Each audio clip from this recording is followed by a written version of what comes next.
Hello, everyone.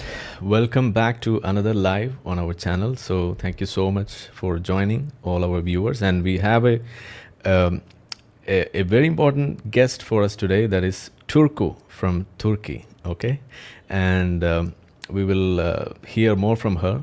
And she's a student in Israel in Hebrew University in political science. So today she'll be talking about mostly on how she became a Zionist. She mostly engaged in Israel advocacy and talking for Israel and debunking a lot of myths and even reporting from the ground. And also, she's a journalism student, so we can hear more from her. So, welcome, Turku, to our channel. Thank you so much for joining. Thank you for inviting me. Yeah. So before going to the main questions and all, I just wanted to share something for our audience. This is something which led me to reach you. This report, which came in this website or portal called Aish, right? That's how it Yes, is pronounced, right? yes. Aish. Okay. So Aish. Okay. It is easy. So this is something which I read almost in May 2025. This is the report. Speaking the truth at a steep price, a Turkish student's struggle. This is what I read. And this was a beautiful story going on in Instagram and Twitter and all other places. And we don't have TikTok, so I didn't see that on TikTok. It's banned here. So this was speaking a lot of things which you were going on. And this was really an eye-opener for people like us, because we live in a country where we have a lot of issues, especially with regards to the rise of right-wing, and when we speak something which indirectly aligns with them, and we are stopped from expressing ourselves. And this is a biggest problem that we are facing, and you know how it grows. So I just would like to play this video for just giving a perspective. This is something which is present in this portal itself, and this is so good. So let's watch that. Okay. Okay, guys, I'm gonna show you one of the funniest anti-Israel propaganda I have ever seen. So, according to this Turkish newspaper, Coca-Cola is making the healthy colas for the Jewish people and the toxic ones for the rest of the world. But actually, this Jewish guy is talking about Coca-Colas that are kasherle Pesach, which is made specifically for Passover holiday. And during the Passover holiday, Jewish people are not allowed to eat specific stuff like flour or corn soup. So in Israel or places with large Jewish population, Coca-Cola is releasing colas without corn soup. So their sales won't drop, which is the most basic and boring thing that a company can do. But it's terrifying how even kasherle Pesach products can be tool for targeting Jews or anti-Semitism. So what's your journey from being a person born in Turkey, in a Muslim family, and coming out of that, moving on to, we could read on this, but I still wanted to hear it from directly from you. So that's why I'm asking. So could you please share that journey? How you are now? What made you like this? Yeah, it's not an easy journey. First of all, it's a long journey because we have been taught that Zionism is something bad. Like calling yourself Zionist is equal to say I'm an evil and I want to kill people. That's what it comes, how the word comes to us. And even if you start having sympathy to Israel, it's not easy to call yourself Zionist because you know it's not a good word, and it takes time to identify yourself Zionist and publicly say that. And I never had like pro-Israel or Zionist in my environment, even though I grew up in a really secular and liberal environment. Still, there were taboos, like strong taboos, and it was a long journey. First, I wanted to come to Israel. Can you please give a short definition just for our audience to know what is Zionism? Who is a Zionist? For me, In general. yeah, for me, Zionism is the basic human rights, basic nation right to establish yourself, to recognize yourself, to establish a state, and all the political science students know that every nation waits for a state. It's a basic right, and if you can establish your state, it's your right. And it's just like if Jewish people fought for this land and won the war, it's okay. And if I support their existence in this land, that means I'm a Zionist. And it's not a bad word. It's just Yeah. for me, it's just recognizing a right of Existence. existence. Yeah. Uh, yeah, but this was not has been told us anyway. Okay. So, Uh, while you were in Turkey, grown as a school child, then into your adulthood, learning a lot of things, and were you a practicing Muslim where you were exposed to a lot of anti-Semitic teachings somehow? no, I was always secular. Also, my family is secular, and we were not a family that was practicing. But still, um, my father is a really left wing. Also, my mom, and they were pro-Palestinian because of the left wing rhetorics, and it was like lots of things. I don't know where to start. Like Jewish people are runs the world, and they're like imperialists. And that time you were just believing it. But when you look at the map, Israel is just a tiny country. How can you call this country imperialist? And Secular imperialist country. Sorry, settler imperialist country. That's how it is called. exactly. Okay. Yeah. So when you say that your parents are mostly left-leaning, is the left parties in Turkey pro-Israel? No, in Turkey, none of the parties are pro-Israel. Okay. Maybe some of their supporters have sympathy, especially maybe Turkish nationalities, I can say, has some kind of sympathy because throughout the history we never actually had a good relations with the Arabs that were in this land. It's actually one of the reasons that we lost World War One. So they like you cannot say I'm a pro Israel as a party in Turkey. Okay. So both left and right have their own reasons to be pro-Palestinian. So is there a growing population in Turkey where they are pro-Israel, like you are? Is it growing there?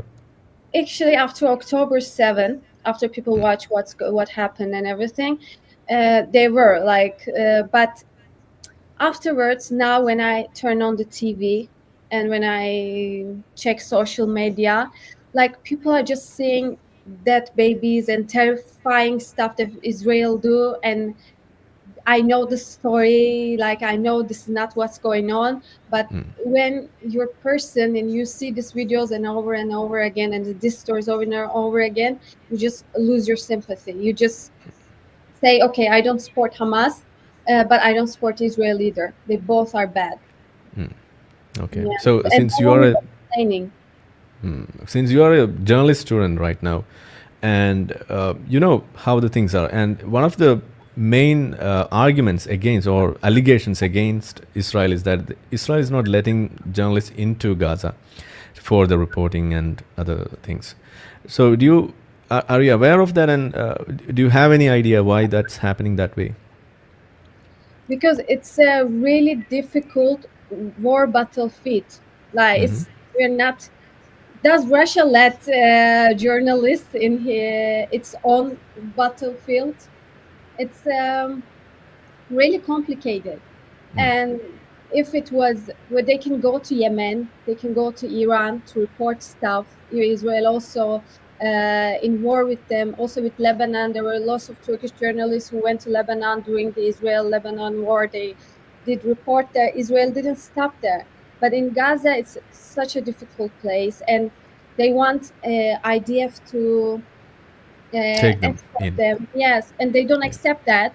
And for their safety, and we know like many years ago they actually kidnapped BBC reporter there, and it's difficult, And I also want journalists to go and like give reports, but it's not easy. And I also know my country also like fought with terrorism for years, and I'm thinking if my country was in war in such a battlefield, how would they react? And would I justify that? How would I react to that? So, yeah, it's really unfortunate, but Israel doesn't really have choice. And you know, during the Iranian war, when we had rockets fallen in Israel, you were not even allowed to show the locations. There were rockets for security reasons. So um, it's even worse in Gaza, because if you give like exact locations with cameras, with videos, you can actually put hostages' life in risk. So there are lots of reasons, and I can understand them. Okay. So we were beginning to answer the first question, that is how you ended up in Israel by being told Israel as a settler, imperialist country. And how did you choose studying in Israel? What was the reason for that? It was like during the Corona time, and I was actually studying in Istanbul University, and I actually after my graduation I wanted to do my master in abroad. But that time, during the Corona, there was another conflict was going on in Israel, in Sheikh Jarrah, and it was all over the news. And I was like, you know what? I'm gonna read the story from Israeli side. I'm just gonna find an Israeli newspaper or whatever, because it was just like that. It wasn't making sense. Like one side has like no argument and just oppress people all the time and just for no reason, and one side is like totally victim. It's just I was like, I'm gonna read the other side, and then it's just like became different. And also I had like Israeli friends. We knew Israeli tourists, and we had some neighbors before October 7th. They were coming a lot to my hometown. So I texted them, and then I found this writer from Hebrew University, and I was like, I checked the Hebrew University. It's an amazing university. I was like, I can learn Hebrew. I can maybe learn Arabic. I already speak Turkish. It's perfect for my political or journalist career, and I want to go there. And this is how it started, out of curiosity, and like, yeah. So I ended To up hear here. about the other side. Yeah, exactly. And what was in the other side? What did you find there on the other side? Lots of things. First of Okay, all, one like by one. Point number one. Thing number one. the basic stuff, Israel actually has a historical bond with this land. They didn't show up one night. They didn't say, oh, I choose this specific land and I go there. They actually lived here for thousands of years. And actually, there is not an apartheid at all. I didn't even have to read that. I just need to walk on Israeli streets and you can see it's not an apartheid. All the road signs are Arabic, English, and Hebrew. And I go to Hebrew University. Half of the students are Palestinians. Like they come from West Bank. They come Even from now. Ramallah, Bethlehem, and not Even even. now. Hmm? Even now. Yes, yes, yes. And Okay. like they're not even Israeli citizens, and mostly they found by Israeli government because they actually want them to get education. And also what I know that Arab students, they can get their university exam in Arabic, even though um, they can get less grade than Jewish students to get into university. Oh, And Jewish it's a students, kind of a affirmative action for them. yeah, and Jewish students actually need to do armed service to their tuition to be paid by the state, and Arab students doesn't have that. Okay. um, So the apartheid is for the there's Israeli a- students, right? like there are lots of things that Israel should work on, that's for sure. to improve their democracy and freedom like in other countries, but it's not apartheid. Like I'm pretty sure. Okay. So you were telling that almost half of the students are from West Bank and other, like Palestinians, right? So when you started exposing all these things, coming out with a lot of information, supporting Israel and all, how these students were responding to that, like whether they were against you or some issues from those friends?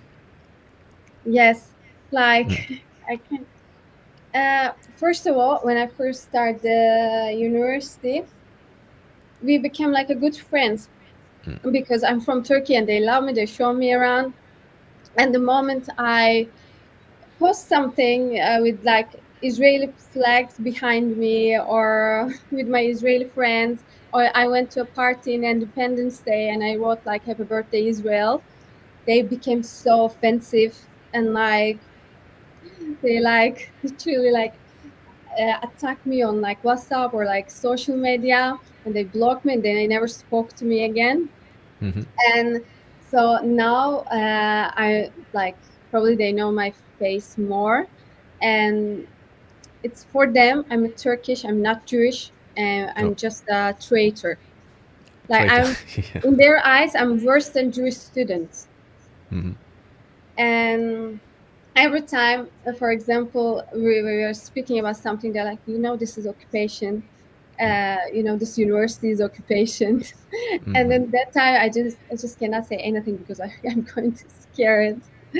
I'm Okay. like So one you to were one scared. occupation. Yes. Okay. And even now, it's just like that, still prevailing, that I kind of. was shocked, like on October 7th, I was here and I was terrified with everything I see, and we were shocked. And just like a couple months later, I saw the university opened. They were doing this protest in the campus that against IDF, that against genocide, and they burned their Israeli IDs. They sang Palestinian anthem in Hebrew University campus, and I was and who were protecting them? IDF soldiers from other Okay. Jewish students. They were like stopping Real Jewish. apartheid. Yeah, they were like, okay, you can do your protest tomorrow. Let them protest today. Let them sing a Palestinian anthem. And like, when you see those stuff and when you open Turkish news, you just cannot believe the reality and what you see. You're like, is it What did they report on seeing this? sorry? What did they report? The Turkish media and all. Like, I don't know where to start, but what comes to my mind, I remember on October 7th, lots of Turkish reporters, they came to Jerusalem. And actually, Jerusalem was kind of safer than other cities because there are lots of Muslims and there's Al-Aqsa here. Alexa. So it's actually one of the safest place to be in, but they all came to Jerusalem and I didn't understand why. And they were all, and they said, this Friday, we're not going to let under 68 to pray in Al-Aqsa because it's not safe. And it's understandable. There were 2 days ago, jihadists did massacre in your country, and they went in front of the Al-Aqsa. They're like, Jerusalem's under occupation. They don't let Muslims to pray, and like they're torturing the Muslims. And my mom is calling me, Turkey, there's a war in Jerusalem. Are you okay? Mom, we're fine. Calm down. Everything is fine. And like lots of stuff. And after a while, I just stopped watching them because it was really breaking my nerves. Like it's not true. What you say is not true at all. So how this media bias is operating? So do you have a first-hand information on that? Like how this operates? The news, what we see and hear, especially with regards to some of the images that we see regarding the starvation, the genocide, and all such things. So some of the new images which cropped up. First of all, it was a genocide from like first day of the war. Yeah. Like even Israel did anything 2 hours after It was. 7, it was a genocide. and like it's so manipulating, like people throwing stones to soldiers, and when soldiers do something, it's they don't tell the story behind it. They just say, oh, soldiers attacked civilians. And like, because it's just not in Turkey. That's what I don't understand. It's all around Europe. When you open BBC, it's totally like Hamas propaganda. If you would, if Hamas had like a newspaper, this is how they would manage. This is how they would do their propaganda. And so I cannot just talk on behalf of Turkey. It's all around the Okay. world. It's just because it brings you view, talking against Israel and telling this story from this side, like in that way, just brings you attention, brings you viewers, and So was that realization and that moment which made you expressive, the which gave you that push to come out and to speak for Israel? Was that happened? like realization actually start after I started university, after I saw the students from Ramallah, how they protest, how they're free, after I saw like Muslims can freely pray in Al-Aqsa, and Jewish cannot even enter there even though it's their holy site. But speaking for Israel, it happened after October 7th. I actually didn't want to do anything about politics because I was like, Yeah. I don't want this to be my job rest of my life. But after October 7th, it was like impossible for me, like because I was here, I lived the same things Israelis lived, I had the same fear of jihad, and like it was terrible. And at the same time I saw this terrible news, terrible misleading, and they're misleading my people. I love my country, I love my people, and I speak, and everyone thinks I speak only for Israel or Israelis, but I speak for my future, for my kids, for my people, because you just radicalize them more and more. Where it's gonna be? My country is gonna be Hamas's base. Even Qatar doesn't want them anymore. So So their next location is Turkey. If, yeah, if if not if not Qatar, their next base is in Turkey.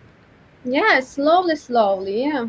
Already they have meeting every day, every week in Erdogan's palace. Okay. So so now I get an idea of how this moved forward. So when this October 7th happened, all those jihadi attacks, the terrorism, where were you located and how was that? Were you in the university or where was that? I was in dorms, Okay. and that time it was a summer break, and actually dorms were kind of empty because I don't have family here.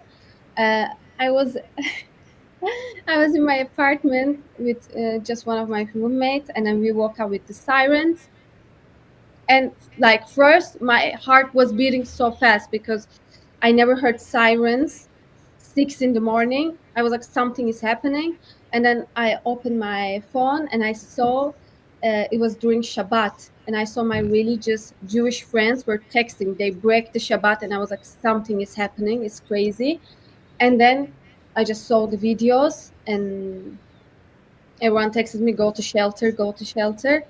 And I called my mom. I was crying. There is a war here. And I had other Turkish friends in the dorms. We just met in one shelter and we made ourselves bed.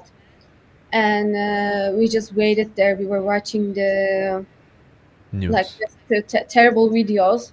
And then for a moment we were like, let's watch the Turkish news because we want to hear the story from our own language. And it was just like, they were not even showing Hamas as kidnapping people. People. They're taking a protection. Some is crazy, but I cannot blame all the Turkish news. There were some secular and Turkish news. They exactly told what happened on October 7th because they're also against Hamas. But the other side, the right wing and this Islamist side, terrible. And I told myself that day, exact moment, this is the war. Everyone is going to support Israel. That's for sure. Probably it's the only war in history that everyone is going to support Israel because everything you see, everything you experience, otherwise cannot happen. And then later hours, you just see people on streets celebrating resistance. And I was like crying, and I text my Jewish friends. I was like, "How you can handle this? Because I can't, I can't do it. Like how you can do it." And then I remember after 10 days, I didn't even open my curtains because I was sure they were also gonna come and kidnap us. And we were sleeping with like pepper spray or knives. Like we completely lose our minds, even though we were in Jerusalem and everything. And so it was such a fear. And my friends we had a plan if terrorists would come to our apartment, how we gonna escape, where we're gonna hide. And we were like, if they're gonna find us, Turkey can go talk to them because she's Turkish. Maybe she can manage, she can convince them. So, like, this is what Israel's reality. This is what Israel's reality.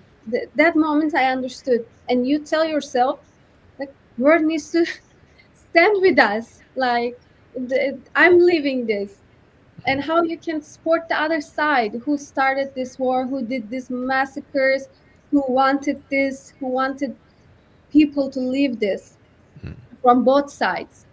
But it didn't happen. They didn't even support 1 minute.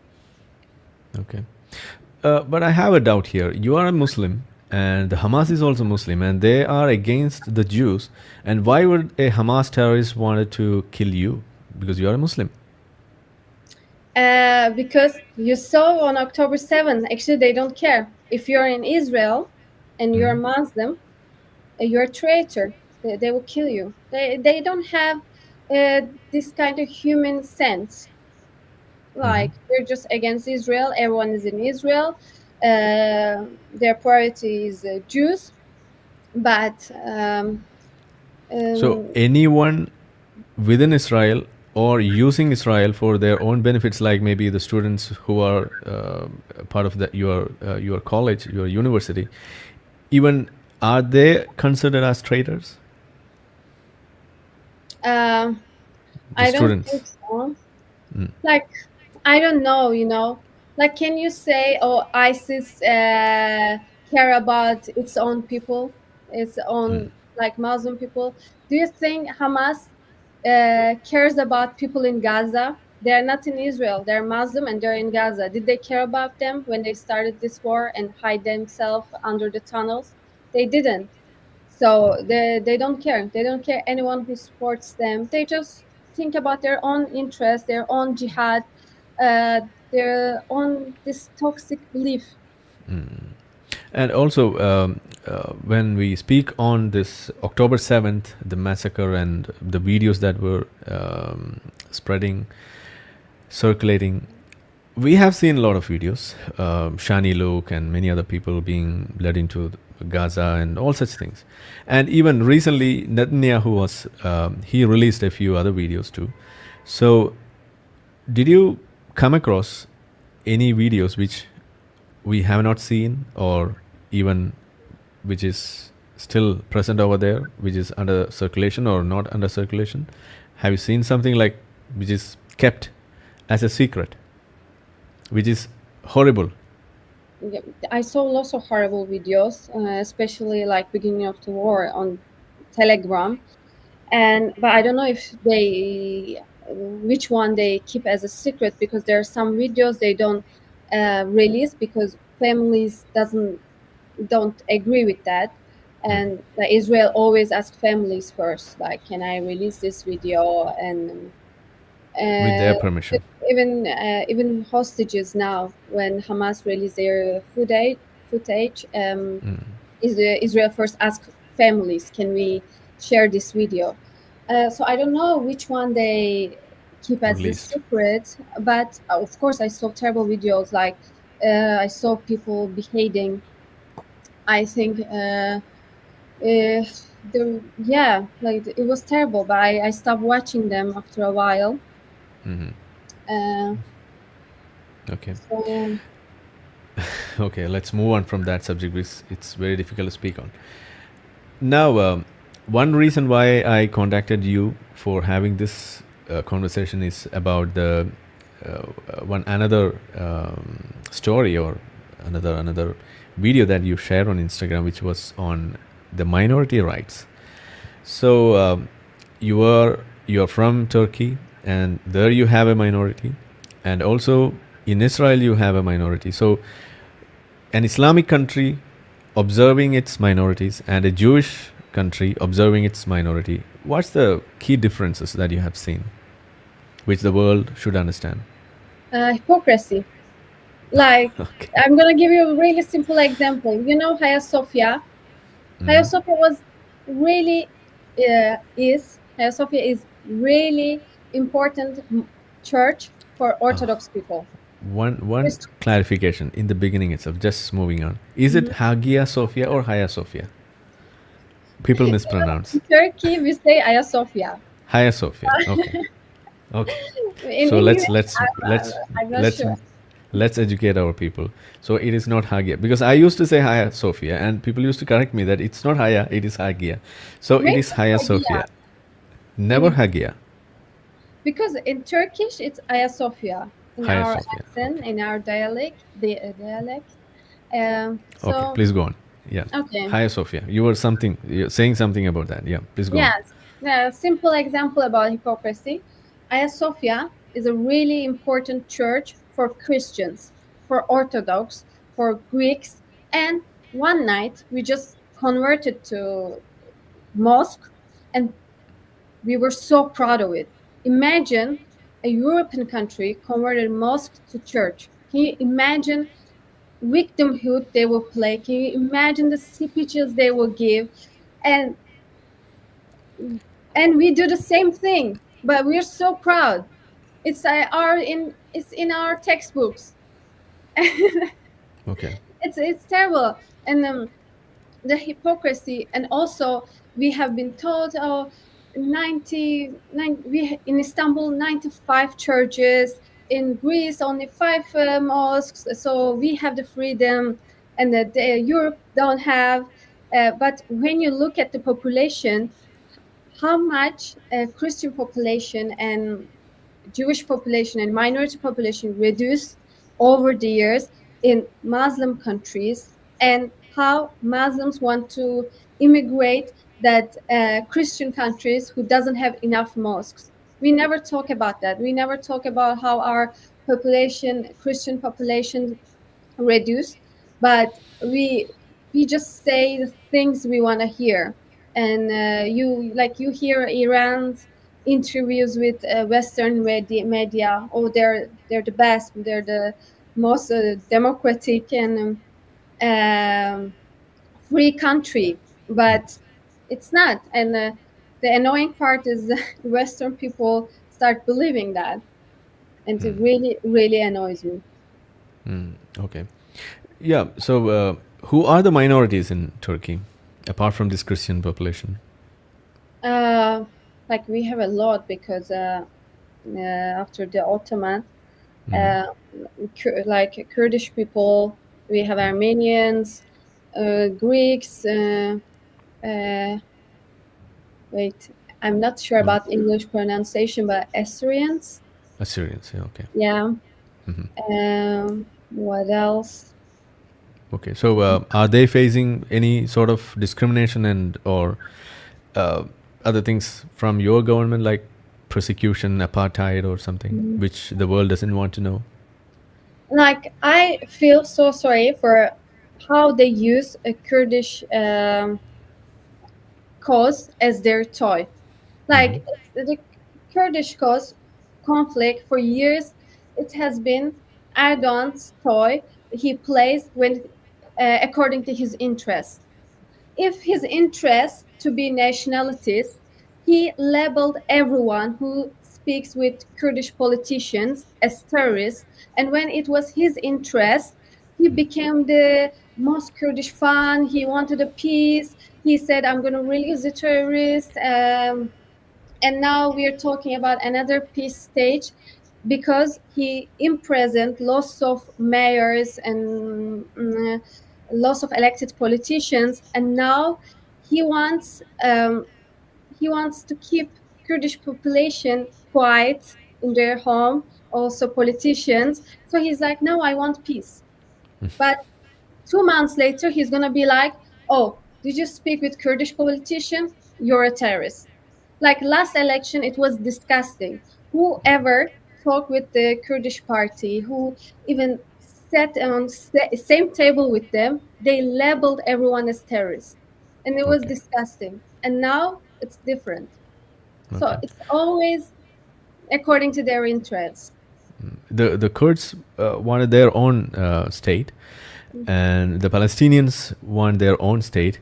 But but the Palestinian cause means it's something superior, or something divine and a noble cause. But why not the Kurdish cause?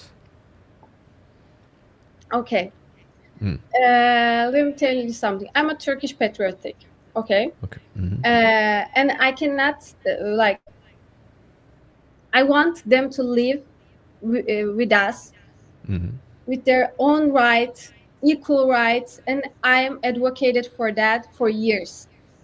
I don't want separation like Kurdistan.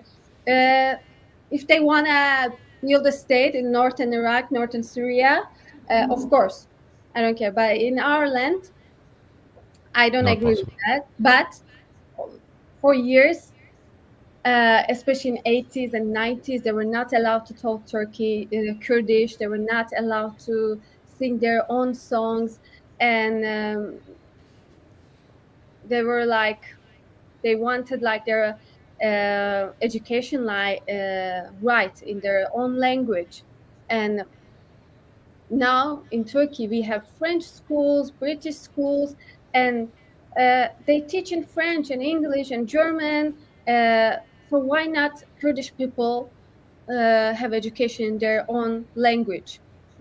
And yeah, and this I don't think it will happen soon. It didn't happen, and so there are so many things that we should work on, and Erdogan Okay. discriminate the country so much.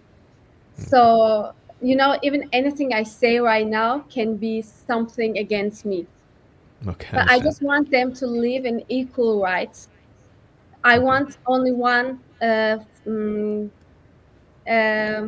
formal One language. country. Yeah. Yeah, one country, one state, and one language. But I want Kurdish people to speak Equality. the language as British people do in my country. Okay. So yeah.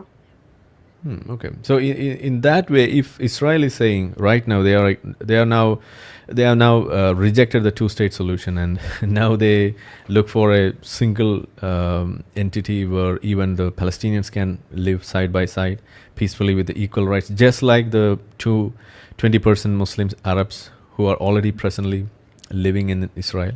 So in that way, they used to ask the world, why not other people can join them? So do you support that viewpoint that is against two-state solution? Can you ask a question again? I'm so sorry. Simply put, it's like Israel previously they were supporting, or they had placed a lot of options for two-state solutions, and it was most of the time rejected by the Palestinian side. But now Israel has taken back. It's like no more two-state solution. So which position do you support? Two-state or no two-state? I used to be two-state, and I would love to see two-state, but um, this is not what they want. How can you have two-state with a side that says no? I want all the state. Reverse to see Palestine will be free means one state. Yeah, exactly. Yeah. And so, how can you make a two-state solution? You just Yeah, I have a doubt there. Does the student in your Hebrew university, do they chant the same slogan, "Revert to see Palestine will be free" in Hebrew university? Of course. And are they stopped by the IDF or someone? No. Also, the not only Palestinian students, also we have teachers and really leftist Jewish students, and I think only May, only Jewish students did protest against IDF, Hmm. and yeah, so no one stopped them. Okay, so it's completely free to chant or raise the slogan "Revert to see Palestine," even within Israel. Yes, and Okay, great. we see it all the time. Okay. So now, before we conclude, there are a lot of backlashes which you might have experienced on becoming a Zionist. The way you explain things, you do videos, you speak, you write, and many things. And you are so much vocal for advocacy for Zionism and for Israel. So, what were those threats that you received, or how do you react to those kind of threats, and how your family supported you throughout?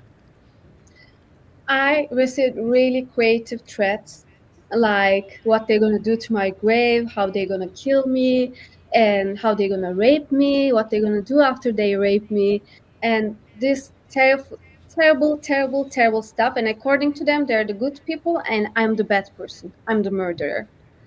And my family, I I'm so happy that I have family like that. They're really supportive, and they're they're brave, and they want me to continue to have my voice.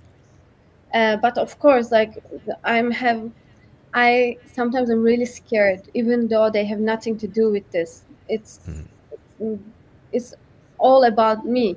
But you see, even in Europe, how pro-Palestinians see right to them to do anything they want. Like under Palestinian cause, you can just go crazy about my speech, and you can just go. Um, do something to my father, and you can say, but he defended genocide, and people will actually have sympathy for him. I'm pretty sure it will happen. Not for uh, your father. yeah, no.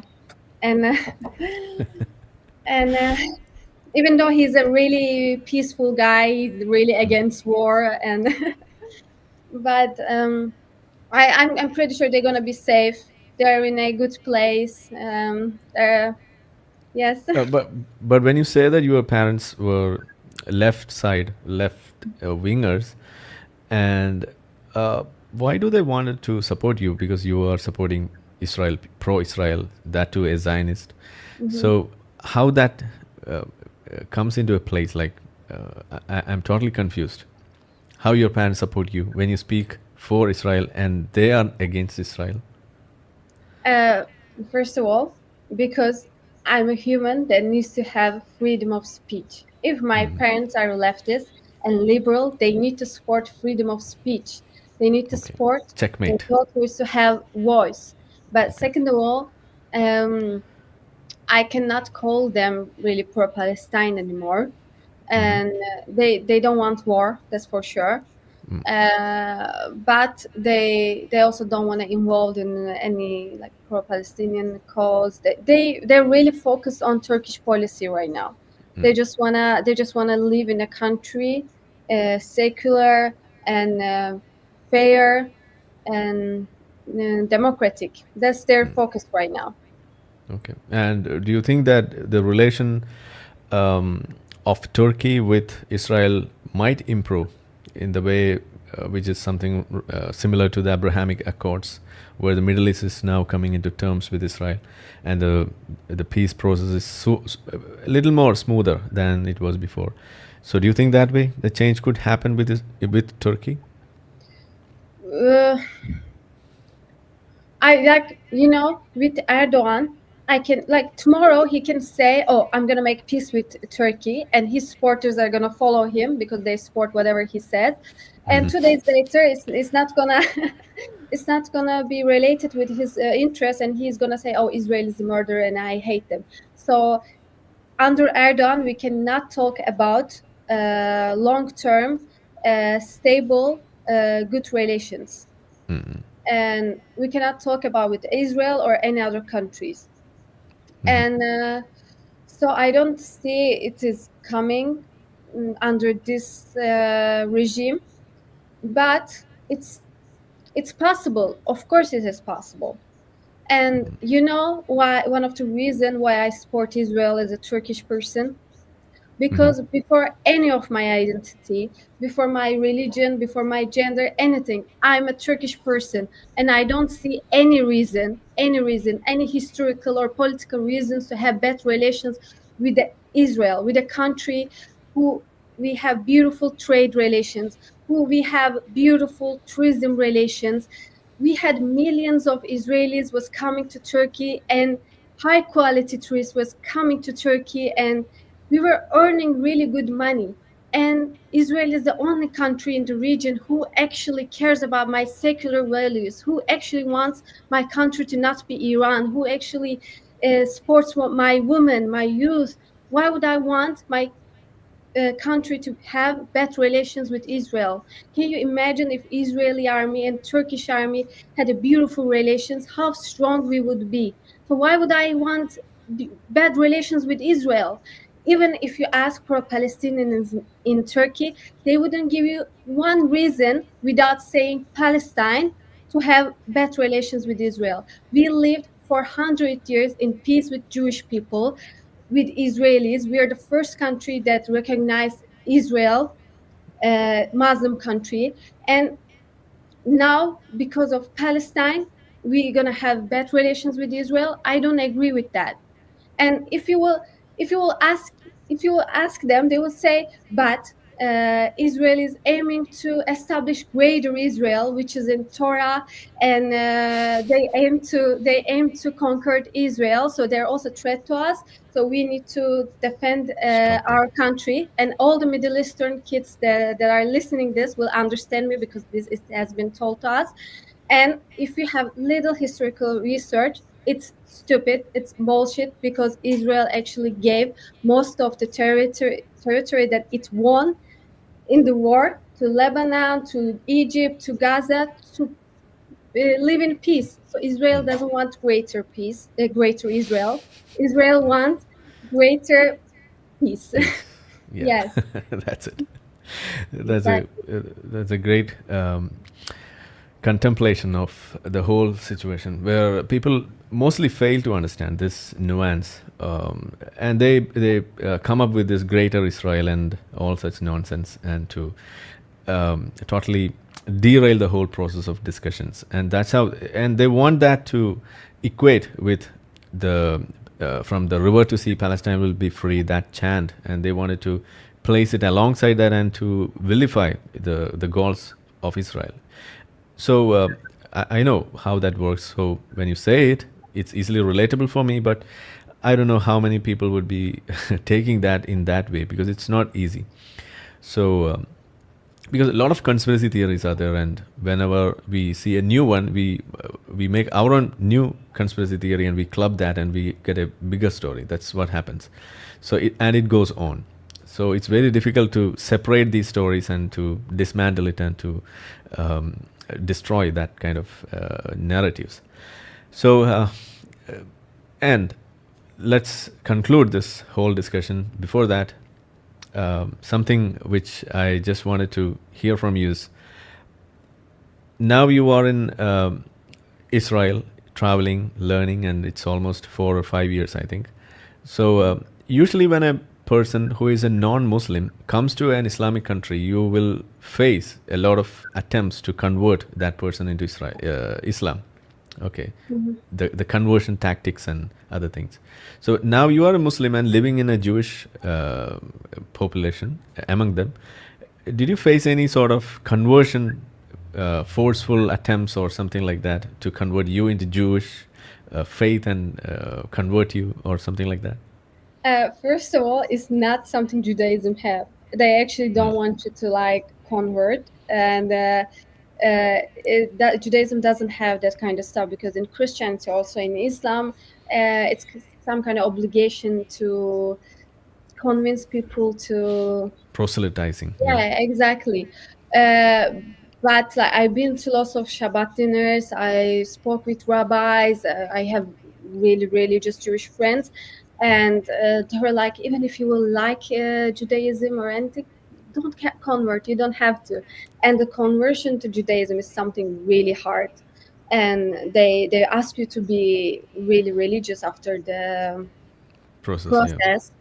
And so no, like it's no one would face such a thing. Like even if like someone would want to convert, they reject you like 3 times. Okay. Then Yeah. only you can convert. It's not easy.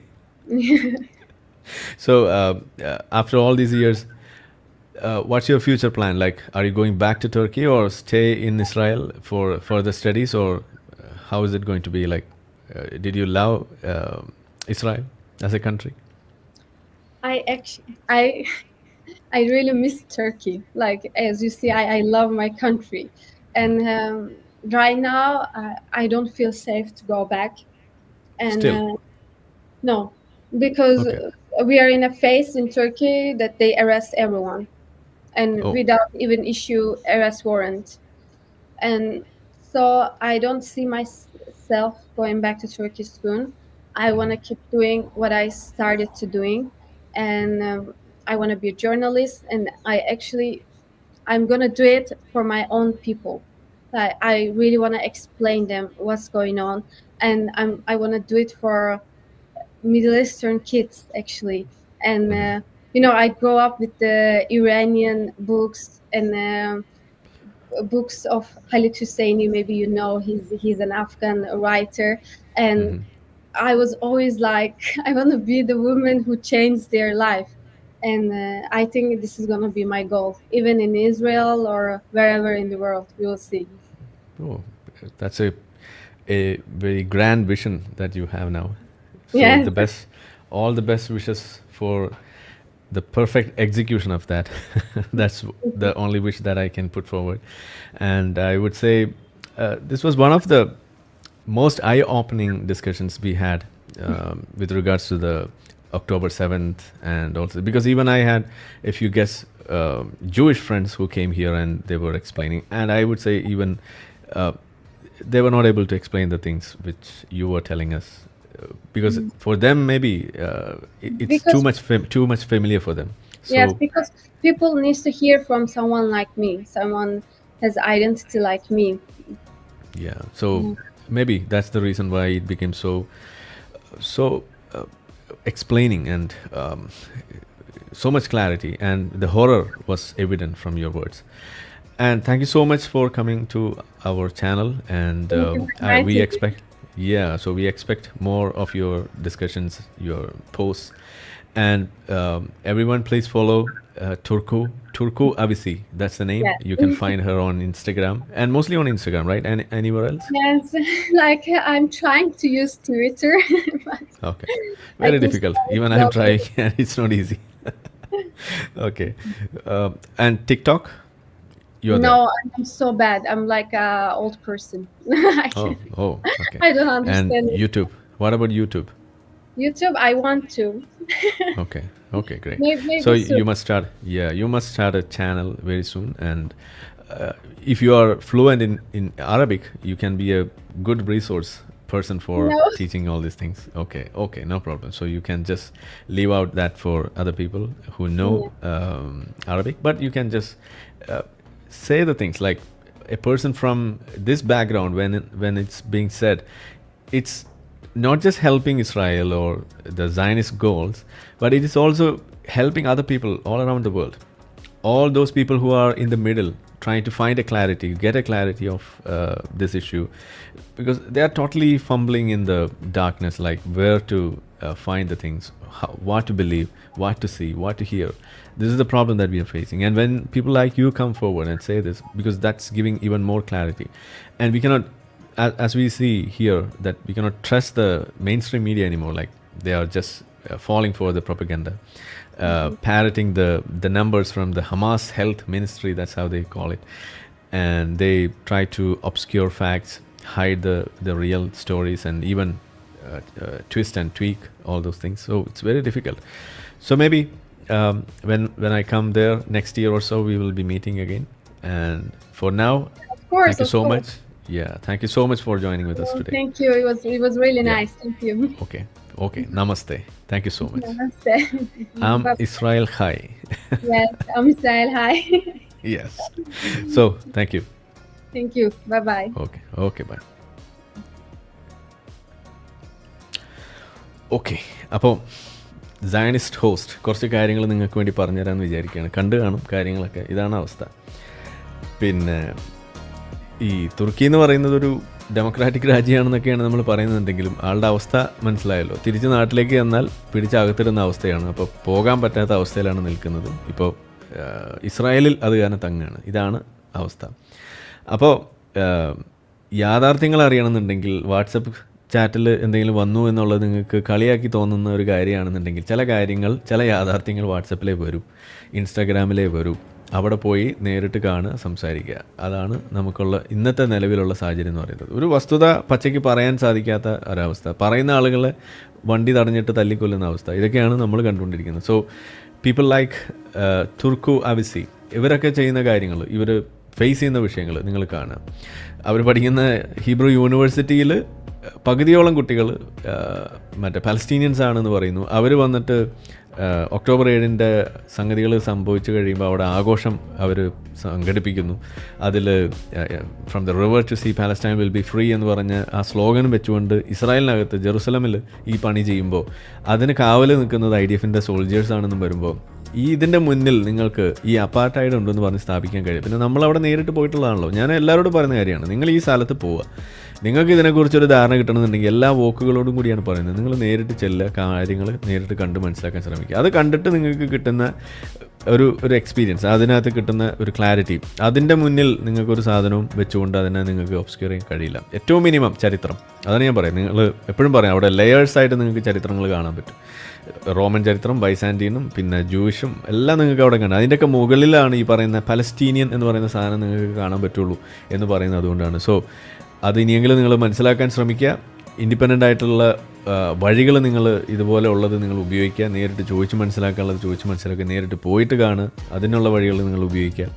അതേ മുന്നിലുള്ള ഓപ്ഷനുള്ളൂ. അല്ലാതെ ഈ വോക്കുകളുടെ ഈ ചുഴിയിൽപ്പെട്ട് കഴിഞ്ഞാൽ അത് ഒരു ഒന്നൊന്നര ചുഴിയായിട്ട് മാറും. നിങ്ങൾ അവിടെ കിടന്ന് മല്ലിട്ടടിക്കും എന്നുള്ളതേ അവിടെ നമുക്ക് പറയാനുള്ളൂ. അപ്പോൾ ഏതായാലും ഇനി നീട്ടുന്നില്ല. ഇത്രയും നേരം നമ്മളോടൊപ്പം ജോയിൻ ചെയ്ത എല്ലാ ആളുകൾക്കും നന്ദി. നമ്മുടെ സയനിസ്റ്റ് ഗസ്റ്റ് തുർക്കു ആവിസിക്ക് വലിയ നന്ദി. ഇതേപോലെ ഒരു ജേർണലിസ്റ്റ് ആയതുകൊണ്ട് തന്നെ പല കാര്യങ്ങളും നമുക്ക് ഷെയർ ചെയ്യാം. ഞാൻ എന്തായാലും വെയിറ്റ് ചെയ്യുന്നൊരു കാര്യമുണ്ട്. ഈ ഇസ്രായേലിലേക്ക് മീഡിയ പേഴ്സണൽസിനെ അയക്കുന്നില്ല എന്നുള്ള വലിയൊരു പരാതിയുണ്ട് ഇപ്പോൾ. അപ്പോൾ അത് മറികടക്കാൻ വേണ്ടിയിട്ടുള്ള ചില ശ്രമങ്ങൾ അവർ നടത്തുമെന്നാണ് അറിയുന്നത്. അപ്പോൾ അത് വരുമ്പോൾ ചിലപ്പോൾ നമുക്കും പോകാൻ പറ്റിയെന്ന് വരാം. ഇൻഡിപെൻഡൻ്റ് ആയിട്ടുള്ള ന്യൂസ് ഇൻഫ്ലുവൻസേഴ്സിനും സോഷ്യൽ മീഡിയയൊക്കെയാണ് അവർ അവിടേക്ക് കൊണ്ടുവരാൻ ഉദ്ദേശിക്കുന്നത് എന്നുണ്ടെങ്കിൽ അവിടെ നമുക്ക് വീണ്ടും ഒരു ചാൻസ് കിട്ടുകയാണ് അവിടെ വിസിറ്റ് ചെയ്യാനുള്ളത്. അപ്പം മെയിൻ സ്ട്രീം മീഡിയ നമ്മൾ പറയുന്ന കാര്യങ്ങൾക്ക് അപ്പുറം എന്തെങ്കിലും ഉണ്ടെങ്കിൽ, അല്ലെങ്കിൽ അതിന് പറഞ്ഞ സാധനങ്ങളല്ലാതെ അത് മറച്ചു വെച്ചുകൊണ്ടൊരു കാര്യം അവർക്ക് പറയാൻ പറ്റാതെ ഉള്ളൊരവസ്ഥ ഉണ്ടാക്കുക എന്നുള്ളതാണ് നമ്മൾ മനസ്സിലാക്കുന്നത്. അപ്പോൾ അതുകൂടി വരുമ്പോൾ അതിന് നമ്മളെക്കൊണ്ടാവുന്ന എന്താ പറയുക, അണ്ണാറക്കണ്ണിന് തന്നാലായതെന്ന് പറഞ്ഞ പോലെ ഈ അണ്ണാറക്കണ്ണിന് ആവുന്നത് നമ്മളും കൂടി ഒന്ന് ചെയ്തു കൊടുക്കുക എന്നുള്ളതാണ് നമുക്കും മുന്നിലുള്ള വഴി. ഇതെന്തിനാന്ന് വെച്ചാൽ ഈ കൺഫ്യൂഷൻ തീർക്കുക, ഇതിൻ്റെ പേരിൽ നടന്നുകൊണ്ടിരിക്കുന്ന ഈ പ്രൊപ്പഗൻഡ അവസാനിപ്പിക്കുക, ഇതിൻ്റെ പേരിലുള്ള ഹെയ്റ്റ് ഉണ്ടാകുന്നത് അവസാനിപ്പിക്കുക എന്നുള്ളതാണ് നമ്മുടെ ലക്ഷ്യം. അത് നമ്മൾ ചെയ്യുക. അപ്പോൾ അത് ഇനിയും തുടർന്നും നമുക്ക് ചെയ്യാനുള്ള ഓരോ അവസരം നമ്മൾ പരമാവധി ഉപയോഗിക്കുമെന്ന് തന്നെ പറഞ്ഞുകൊണ്ട് തൽക്കാലം ഇവിടെ നിർത്തുന്നു. എല്ലാവർക്കും നന്ദി, നമസ്കാരം, ഒരു ഗുഡ് നൈറ്റ്. അപ്പോൾ നാളെ നമുക്ക് കാണാം. ഓക്കെ, അപ്പോൾ ഗുഡ് നൈറ്റ്.